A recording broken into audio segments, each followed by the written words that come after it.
October 29 ಬಂತೆಂದರೆ ನೆನಪಾಗುವುದು 2021ರ ಘಟನೆ.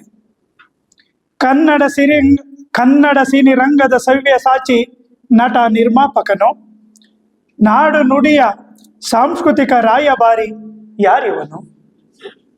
ಇದ್ದಾಗ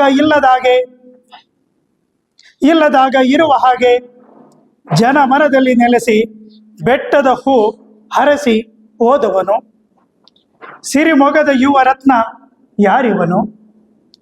ಮುತ್ತು ರಾಜರ ಮುದ್ದು ಕುವರ ಲೋಹಿತ್ ರಾಜಕುಮಾರನು, ಸಿಂಗನಲ್ಲೂರ ಸಿಂಧೂರದ ಮಿಲನದ ಅರಸು, ಅಭಿಮಾನದ ಅಭಿಯವನು, ಬಸವ ಶ್ರೀ ಡಾಕ್ಟರ್ ರಾಜರತ್ನ ಬಿರುದಾಂಕಿತ ಯಾರಿವನು? ಅನಾಥ ಮಕ್ಕಳಿಗೆ ಸಶಕ್ತನಾದವನು, ಹಸಿದಾಗ ಅನ್ನ ದಣಿದಾಗ ನೀರು ಶಕ್ತಿಧಾಮಕ್ಕೆ ಶಕ್ತಿಯಾದವನು, ಬಡ ದೇಹಕ್ಕೆ ಬಟ್ಟೆ ಹೊದಿಸಿ ಹೋದವನು ಯಾರಿವನು?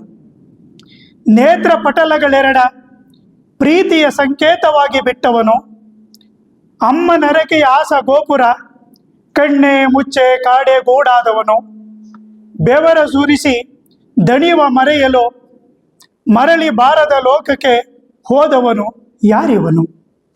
ಅಪ್ಪ ಅಮ್ಮನ ಬೆಚ್ಚನೆಯ ಅಪ್ಪುಗೆಯಲ್ಲಿ ಪುನೀತನಾದವನು, ನಮ್ಮ ಪುನೀತ್ ರಾಜಕುಮಾರನಿವನು. ಧನ್ಯವಾದಗಳು.